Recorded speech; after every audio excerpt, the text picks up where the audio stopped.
Hello everyone, I am Shankar Mishra और आज हम स्टार्ट करेंगे फिजिकल एजुकेशन क्लास 12 का यूनिट 3 जो कि है आपका योगा एंड लाइफस्टाइल। ठीक है, तो ये चैप्टर को पूरे डिस्कस करेंगे और आपको ये चैप्टर आप जैसे आपने थंबनेल में देखा होगा आपको कि 5 मिनट में आपको ये पूरा चैप्टर याद हो जाएगा किस तरीके से आप सारे जितने भी प्रॉब्लम्स हैं, जितने भी जैसे डायबिटीज़ है, अस्थमा है, जितने भी डिजीज़ हैं वो उसमें आप कौन कौन से आसन कर सकते हो बिल्कुल आप 5 मिनट में याद कर लोगे सारे आसन सभी के। ठीक है, तो ये चैप्टर सिर्फ मैं कराऊंगा तो डिटेल में, बट आपको जब ट्रिक देखोगे ना तो आपको सिर्फ 5 मिनट लगेगा इस पूरे चैप्टर को कवर करने में। ठीक है, तो आप वीडियो में बने रहिए और लास्ट तक वीडियो को जरूर देखिए। ओके, सो चलिए स्टार्ट करते हैं।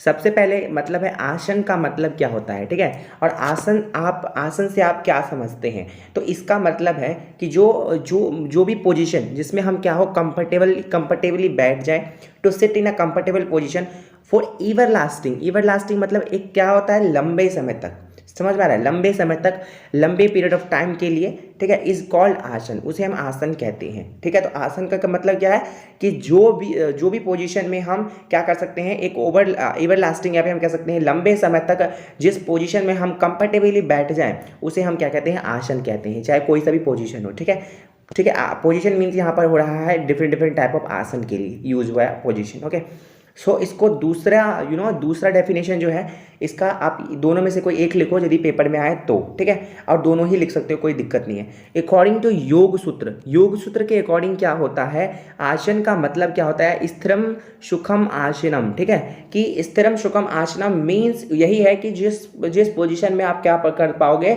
Ever lasting period of time के लिए बैठ सकते हो, वो पोजीशन को क्या कहते हैं, आसन कहते हैं योग सूत्र के अकॉर्डिंग। ये हमारा संस्कृत वर्ड है स्थिरम सुखम आसनम। ठीक है, सो ये हो गया आपका डेफिनेशन। कभी कभी बोर्ड एग्जाम में आता है what do you mean by आसन, इस तरीके से 1 मार्कर में दे दिया जाएगा। ओके,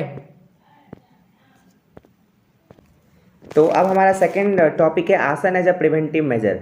हम किस तरीके से हम आसन को अपने बचाव के लिए यूज कर सकते हैं, किस तरीके से हम यदि आसन करेंगे तो कौन कौन से डिजीज से और क्या क्या चीज़ें है, उसका बेनिफिट क्या है, आसन का बेनिफिट क्या है, ये टॉपिक का मतलब यही है। ठीक है, तो फॉलोइंग बेनिफिट्स है, आसन को हम क्या कर सकते हैं, प्रिवेंशन के लिए यूज कर सकते हैं, डिजीज को आने से पहले ही हम रोक सकते हैं। बोलते हैं ना prevention is better than cure, कि मतलब बचाव से जो हम बीमारी हो जाए उससे पहले बचाव ही सही है, prevention is better than cure. तो वहीं पे है, यहीं पे है, आसन को किस तरीके से हम एक प्रिवेंशन की तरह यूज कर सकते हैं। ओके, सो सबसे पहला यहाँ पे जो पॉइंट है वो है bones and joints become strong.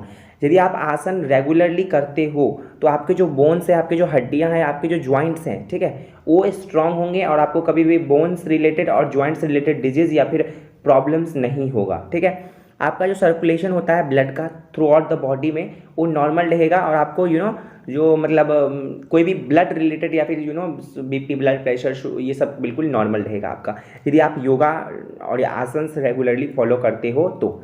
आपका इम्यून सिस्टम क्या होगा, मजबूत होगा, यानी इम्यून सिस्टम आपका बरकरार रहेगा। और आप जानते हो कि यदि आपका इम्यून सिस्टम हाई रहेगा आपके बॉडी में तो आपको कोई भी डिजीज कोई अटैक नहीं कर पाएगा आपके शरीर पे। ओके, सो रेस्पिरेटरी ऑर्गन्स जो होता है आपका वो भी क्या बनता है, एफिशिएंट बनता है और उससे आपको क्या होगा कि मतलब आपको सांस लेने में या फिर सांस लेने में कोई भी दिक्कत नहीं होगा, जैसे अस्थमा का प्रॉब्लम नहीं होगा आपको। ठीक है, तो इसमें क्या होता है, रेस्पिरेटरी ऑर्गन्स आपको क्या होता है, एफिशिएंट होता है यदि आप आसन करते हो रेगुलरली तो। एफिशिएंसी ऑफ एक्सक्रीटरी सिस्टम, इसी तरीके से आपका एक्सक्रीटरी सिस्टम भी इन्हांस होता है, यानी कि उसमें भी क्या होता है, इन्हांस होता है। ठीक है, मतलब मजबूत होता है या फिर आप कह सकते हो एक तरीका नॉर्मल रहता है। ठीक है, क्योंकि देखो बहुत लोगों को गैस्ट्रिक प्रॉब्लम रहता है, एसिडिटी प्रॉब्लम रहता है, तो वो क्यों रहता है, तो मतलब उनका एक तरीके कंप्लीट डाइजेशन नहीं होता फूड का, इसीलिए होता है। तो आप यदि आसन रेगुलरली फॉलो करोगे, ठीक है, तो उससे क्या होगा, आपका जो डाइजेशन प्रक्रिया है ना वो बहुत ही अच्छा होगा। यदि डाइजेशन बिल्कुल ठीक रहेगा तो आपका एक्सक्रीटरी सिस्टम भी नॉर्मल रहेगा। ओके, सो मसल्स भी इसमें क्या होते हैं, स्ट्रांग बनते हैं। ये सब पॉइंट आपको कोट करना है आपके बोर्ड एग्जामिनेशन में। किस तरीके से मैं बताता हूँ, ये जो आसन एज अ प्रिवेंटिव मेजर है, ये जब मैंने बोर्ड एग्जाम दिया था तब ये 3 मार्कर आया था। ठीक है, 2020 में आया हुआ क्वेश्चन है, 3 मार्कर में, आप चेक कर लेना। ठीक है। तो ये देखो, ये आसन एज अ प्रिवेंटिव मेजर है, तो आप इसको किस तरीके से यूज कर सकते हो। जैसे मेरे 3 नंबर के आया था, तो मैंने इसको यही पॉइंट सब लिखे थे मैंने, लेकिन मैंने 4-5 लिखे थे क्योंकि 3 मार्क्स में था। तो मुझे पता था 1 मार्क बोर्ड में क्या होता है, 1 पॉइंट के लिए आपको 1 मार्क दिया जाता है, फिर 1 पॉइंट के लिए 1 मार्क। तो अब मुझे 3 पॉइंट लिखने थे, बट मैंने 5 से 6 पॉइंट लिख दिया और इसको हेडिंग की तरह यूज़ किया और उसके अंदर लिख दिया कि इफ़ यू रेगुलरली फॉलो या फिर if you regularly do the you आसन्स, ठीक है, then your bone an individuals bones and joints become strong. Okay, इस तरीके से आप लिख सकते हो अपने ओन लैंग्वेजेस में, ठीक है। और फिर ये आपका पॉइंट हो जाएगा। और ये आपका, यदि आप ये सिर्फ हेडिंग लिख दोगे ना, तो यार मुझे नहीं लगता नंबर देंगे वो, मतलब पूरा नंबर नहीं देंगे, क्योंकि उसको डिस्क्राइब करना होता है आपके हेडिंग को। ओके, सो इस तरीके से आप ओन वर्ड्स में लिखने की प्रैक्टिस बनाओ। ओके, कुछ नहीं है, आसानी से कर लोगे। अब देखो, सबसे पहला डिजीज है यहाँ पे ओबेसिटी को ठीक करने के लिए आप कौन कौन से आसन यूज करोगे और कौन कौन से आसन किस किस तरीके से। मैंने यहाँ पे प्रोसीजर किसी भी आसन का नहीं बताया, इसीलिए मैंने यहाँ पर पिक्चर दिया है कि आप पिक्चर को देख लोगे कौन सा आसन किस तरीके से होता है और उसको अपनी ओन लैंग्वेजेस में लिखना स्टार्ट करो, ठीक है। आप एक बार लिख के देख लो कि वज्रासन जैसे है, और ये आपने देख लिया कि इस तरीके से, और आपको आता है कि हाँ भाई मैं ऐसे करके बैठ के कर लूँगा, तो आप किस तरीके से लिख सकते हो कि first of all sit on the ground या फिर सिट ऑन द फ्लोर, इस तरीके से आप लिख सकते हो। तो इस तरीके से आप फिर उसको आगे जिस तरीके से आप स्टेप फॉलो करते हो वो लिख दो। समझ में आ रहा है। और आगे मैं अभी ट्रिक भी बताऊंगा किस तरीके से आपको 1 सेकंड में आपको याद रहेगा, ठीक है। तो ओबेसिटी क्या होता है, ओबेसिटी एक ऐसा कंडीशन है बॉडी का जिसमें आपका क्या होता है, अमाउंट ऑफ फैट, यानी कि आपका जो फैट होता है ना, फैट का एक्यूमुलेशन जो होता है वो बढ़ जाता है बहुत ज़्यादा, आपका फैट बहुत ज़्यादा बढ़ जाता है, ठीक है। तो ये होता है, उस तब हम क्या कहेंगे, ओबेसिटी कहेंगे। ओबेसिटी कब होता है, आपको पता है कि आपका यदि 18 पॉइंट ऐसे, आई थिंक 18.5 से लेके 24.9 तक रहेगा तो आपका नॉर्मल BMI है। इससे ज़्यादा होगा तो आप क्या होगा, आपको ओबेसिटी को क्लासेस वाइज डिवाइड कर दिया गया है, अप टू 40 तक BMI मैंने बताया है। यदि आपने नहीं देखा है वो वीडियो स्पोर्ट्स एंड न्यूट्रिशन वाला, तो जाके देख लो। एंड फिजिकल एजुकेशन क्लास 12 का प्लेलिस्ट बना होगा, वहाँ पे आपको मिल जाएगा। ओके, सो अब यहाँ पर कुछ आसन्स है जिससे हम क्या कर सकते हैं, ओबेसिटी को कम कर सकते हैं, क्या कर सकते हैं, अपने मोटापे को कम कर सकते हैं। तो पहला आसन कौन सा है, वज्रासन, ठीक है। वज्रासन में हमें किस तरीके से करना होता है, वज्रासन देख लो। यहाँ पर सबसे पहले आपको बैठना होता है घुटना मोड़कर, और देन आपको क्या करना पड़ता है, दोनों हाथ को क्या करने पड़ते हैं, अपने घुटने पर रखना होता है। एंड आपको आंख बंद करके अपने सांस को ठीक है, आपके अपने सांस को क्या करना पड़ता है, मतलब लंबे लंबे सांस लेके फिर आपको धीरे धीरे उसको छोड़ना होता है, इस तरीके से करना होता है। इसका प्रोसीजर अपने बुक में आप पढ़ सकते हो, ठीक है। और देन उसको आपको बुकिश लैंग्वेज कभी भी मत लिखना पेपर में, चाहे कोई सा भी सब्जेक्ट हो। आप अपना ओन वर्ड्स बनाना सीखो, आपका यदि राइटिंग स्किल अच्छा नहीं है तो उस पर फोकस करो, ठीक है। तो ये हो गया वज्रासन। और जो दूसरा आसन है, और ये सभी आसन आपको याद होना चाहिए, एक भी आसन मिस नहीं होना चाहिए कि कौन से डिजीज के लिए आपको कौन सा आसन है। जैसे मैं बोलूँ ओबेसिटी है, तो भैया ओबेसिटी के लिए आपको सारे आसन याद होने चाहिए। यदि उसके आसन से याद नहीं होंगे ना, तो आपको MCQs वाले क्वेश्चन में बहुत ज़्यादा डिफिकल्ट होने वाला है आपके लिए। ओके, सो दूसरा है हमारा हस्तासन, ठीक है। हस्तासन को हम किस तरीके से करते हैं, देखो यहाँ पर ये पिक्चर पेस्ट किया है मैंने, देख लो यहाँ पर किस तरीके से है कि हस्तासन में क्या करते हैं हम, सबसे पहले स्टैंड होते हैं, खड़े होते हैं अपने हाथ को ऊपर करके, यानी कि हस्तासन, हस्त मीन्स हाथ, अपने हाथ को ऊपर करके। देन हम क्या करते हैं, कुछ मतलब फुट पे या फिर टो पे खड़े होने की साथ कोशिश करते हैं, और सांस भी ऐसे छोड़ते हैं लंबे लंबे। आप प्रोसीजर देख लेना, आपको समझ में आ जाएगा। ओके, सो त्रिकोणासन देख लो, इस तरीके से आपको त्रिकोणासन करना होता है, इसीलिए मैंने यहाँ पर पेस्ट किया है आपके सारे पिक्चर्स विथ सारे आसन्स के पिक्चर्स। ओके, तो आप देख लो त्रिकोणासन इस तरीके से होता है। एंड आपका अर्धमत्स्येंद्रासन जो है ना, ये भैया बहुत बच्चों को याद ही नहीं होता, इसके लैंग्वेज, इसके प्रोनाउंसिएशन में दिक्कत हो सकता है, कोई बात नहीं, आपको लेकिन एक बार 2 बार इसके लिख के देख लोगे ना कि कॉपी में, तो वो आपको याद हो जाएगा। और यदि ये आप लिखते हो ना, तो बोर्ड एग्जामिनेशन वाले तो ये सब क्या होता है, एक हार्ड, मतलब कह सकते हो करने में भी कठिन है, ये करने में भी कठिन है। बट यदि आप ये लिखते हो ना, यदि आ जाए पेपर में कि ओबेसिटी के लिए कुछ आसन लिखो, तो ये लिख दो, तो इम्पैक्ट पड़ता है कि यार बच्चों को ये भी याद है, ठीक है, इस तरीके से। तो आप देखो ट्रिक, भैया ट्रिक है, उससे पहले आपने लाइक नहीं किया वीडियो को तो लाइक कर दीजिए।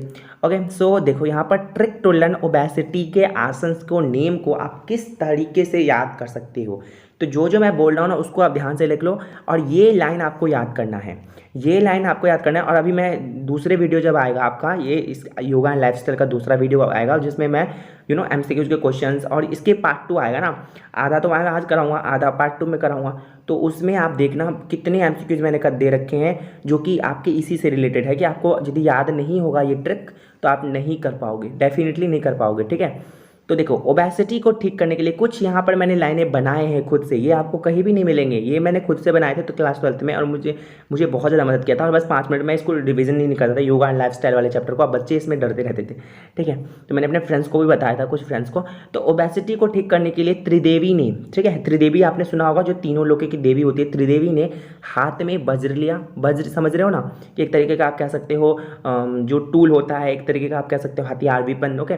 सो वज्र लिया और अर्धमति सिंहासन करने लगी। आपको सिर्फ ये याद रखना है कि त्रिदेवी ने हाथ में वज्र लिया और अर्धमति सिंहासन करने लगी, ठीक है। अब देखो, त्रिदेवी से आता है आपका त्रिकोणासन, त्रिकोणासन, त्रिदेवी से आता है आपका त्रिकोणासन, ठीक है, त्रिकोणासन,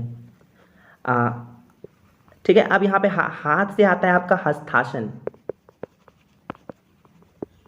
ठीक, और वज्र से आता है आपका वज्रासन, समझ में आ रहा। और अर्धमति सिंहासन आपका है ही। तो आपके 4 ओबेसिटी को आसन, 4 आसन के नेम है ओबेसिटी को ठीक करने के लिए, दैट इज वज्रासन, हस्तासन, त्रिकोणासन और आपका अर्धमति सिंहासन, जो आपको याद हो गया। सिर्फ एक लाइन याद करने से आपको याद हो गया कि ओबेसिटी को ठीक करने के लिए ये याद रखना, ओबेसिटी के लिए कौन कौन सा है वो आपको याद रखना। ओबेसिटी को ठीक करने के लिए त्रिदेवी ने हाथ में वज्र लिए और अर्धमति सिंहासन करने लगी, और आपको ट्रिक याद ही है, त्रिदेवी मतलब त्रिकोणासन, हाथ मतलब हस्तासन, वज्र मतलब वज्रासन और अर्धमति सिंहासन तो आपको लिखा ही है, ठीक है। तो ये 4 आसन है, और आपको एमसीक्यूज में यू कर लोगे, पटाख से कर लोगे, पटाख से, ठीक है, और आपको कोई भी दिक्कत भी नहीं होगा, ठीक। अब देखो, मैंने वज्रासन को क्या कहते हैं, थंडरबोल्ट पोज भी कहते हैं, ठीक है। आप मत याद रखो, ये थंडरबोल्ट पोज मैंने यहाँ पे दे दिया है, बट ये कोई नहीं है कि ये आता है थंडरबोल्ट, आपका बस आता है वज्रासन, ठीक है।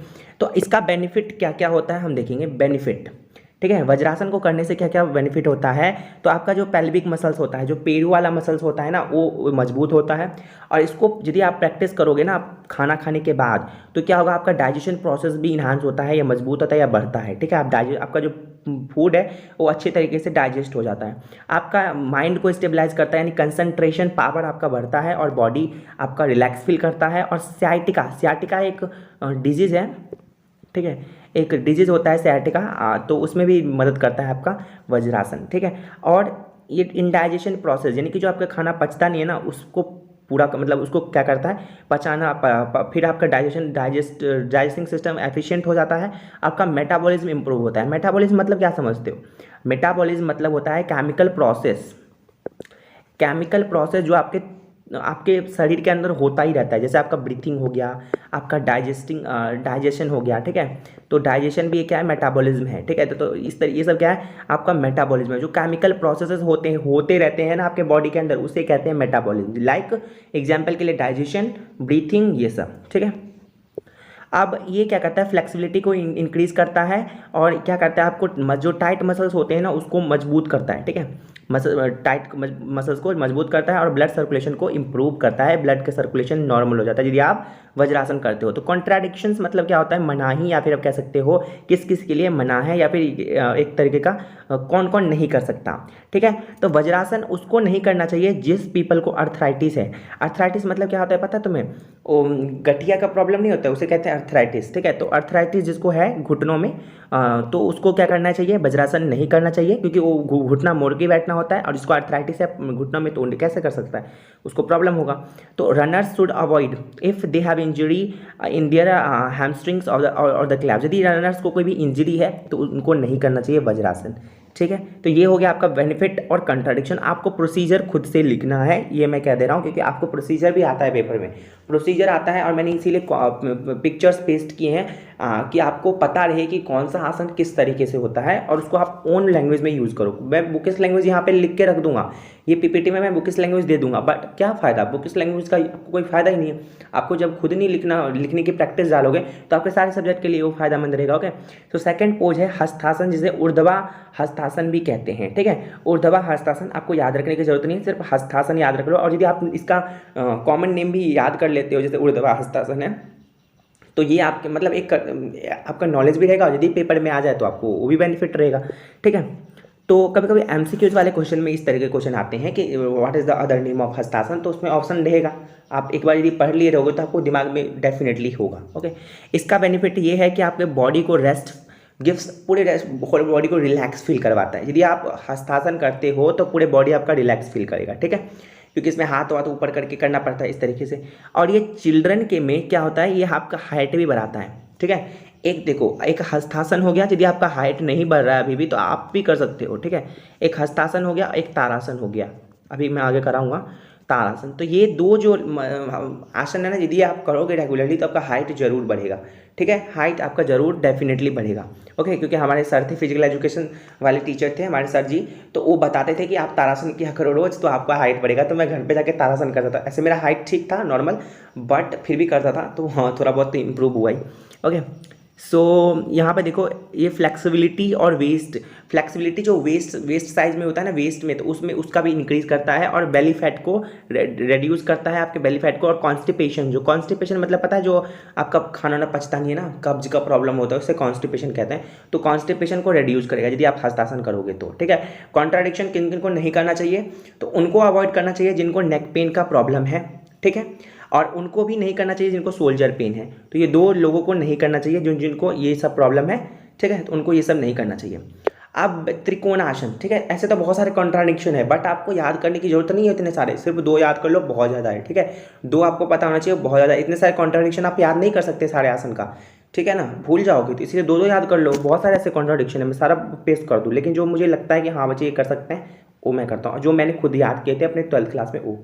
ठीक है, त्रिकोणासन किसे कहते हैं, तो भैया त्रिकोणासन क्या होता है, और ट्राइंगल पोज भी कहते हैं त्रिकोणासन को। ठीक है, तो त्रिकोणासन जो होता है आपके डाइजेशन में, सबसे पहले तो त्रिकोणासन आपको देखना चाहिए, आपको जाके आपको पता होना चाहिए त्रिकोणासन होता किस तरीके से है, और उसका प्रोसीजर आप खुद से लिखोगे, जैसे मतलब बड़ा प्रोसीजर खुद लिखोगे। ओके, एंड यहाँ पर त्रिकोणासन क्या करता है, आपके डाइजेशन को मजबूत करता है, हेल्प करता है। देखो मैं एक चीज़ बताऊँगा आपको, अभी भी बता देता हूँ चलो, कि बेनिफिट जो है ना, आएगा कोई एक आसन पेपर में एक या दो आसन आएगा। ठीक है, तो आप क्या करो, 10 बेनिफिट याद कर लो जो आपको दिख रहा है, जैसे डाइजेशन। ठीक है, और आपके पूरे बॉडी को रिलैक्स फील करवाता है, आपके मतलब कॉन्स्टिपेशन में मदद करता है। तो कुछ जो कॉमन बेनिफिट है वो याद कर लो। ठीक है, और उसको क्या करो, आपके मतलब कुछ सारे के बेनिफिट अलग अलग मत याद करना, कभी याद भी नहीं होगा। वो क्या करो, मैं भी ऐसे किया था, मेरे 99 आए थे, तो सोचो टीचर ने नंबर दिया तभी तो, और 2 आसन आए थे मेरे में, 5 मार्क्स में आए थे। ठीक है, 2 आसन आए थे कि 2 आसन का पूरा प्रोसीजर और बेनिफिट लिखना था, और कॉन्ट्राडिक्शन भी लिखना था, तो मैंने किए थे तभी तो आए। ठीक है, तो देखो क्या करना है आपको, बेनिफिट याद कर लो, और जब भी पेपर में आए ना तो 5-6 एक में लिख देना, और 5-6 एक में लिख देना, यानी 10 से 12 आपको याद करने, और 10 से 12 याद हो जाएंगे आपको। टोटल 10 से 12 जो आपको लग रहे हैं कि नॉर्मल जो लग रहे हैं कि हाँ कॉमन है, और सबके लिए, ऐसे सबके लिए होता है यार। आप देखो, जैसे आप कोई भी आसन करोगे तो आपके बॉडी को रिलैक्स होगा ही होगा, आपके डाइजेशन सिस्टम मजबूत होगा ही होगा। इस तरीके से आपको ढूंढने हैं खुद से, और जो आपको लगे। ठीक है, और आपको क्या करने हैं, वही सब पेश करने हैं, इतने सारे फालतू का ड्रामा नहीं करना है। ठीक है ना, और आप कहोगे तो मैं एक अलग से वन शॉट बना दूंगा योगा वाला का, और जितना मैं बोलूँगा ना उतना ही करना, और देखना नंबर मिलेगा। ओके, सो यहाँ पर क्या हो रहा है कि आपको एंजाइटी, स्ट्रेस और इनफर्टिलिटी, या फिर जो नेक पेन होता है, सियाटिका, इस सब में बहुत ज़्यादा बेनिफिट है आपका हस्तासन। ठीक है, तो सॉरी त्रिकोणासन। तो यहाँ पर आपका क्या है, जैसे इनिशियल स्टेज में जो हील्स का बैक एक होता है, उसमें भी आपका मदद करता है। जैसे ये वाला पॉइंट है, आपको याद नहीं रहेगा पेपर में, गारंटीड नहीं याद रहेगा। कुछ बच्चों को याद हो सकता है बट कुछ को नहीं रहेगा। तो अब मैं क्या कर रहा हूँ, सिर्फ कॉमन वाला याद कर लो। जैसे ह्यूमन में देखो, मेंस्ट्रुअल साइकिल में आपको इंप्रूव करता है या फिर हेल्प करता है कि नॉर्मल रहे मेंस्ट्रुअल साइकिल। अभी आगे में मैं पढ़ाऊँगा, और अब मुझे उम्मीद है कि आपको पता होगा मेंस्ट्रुएशन के बारे में, अपने 10th क्लास में पढ़ा होगा बायोलॉजी वाले में। तो आपको फ्लेक्सिबिलिटी इंप्रूव करता है वेस्ट और स्पाइन में, स्पाइन जानते हो ना, रीढ़ की हड्डी में। ठीक है, तो ये सब कुछ बेनिफिट है। कॉन्ट्राडिक्शन किन किन को नहीं करना चाहिए, तो जिनको हाई और लो ब्लड प्रेशर है उनको नहीं करना चाहिए। ठीक है, और उन ये पोज ना उनको अवॉइड करना चाहिए जिनको नेक इंजरी है। देखो नेक इंजरी 2 बार आ गया।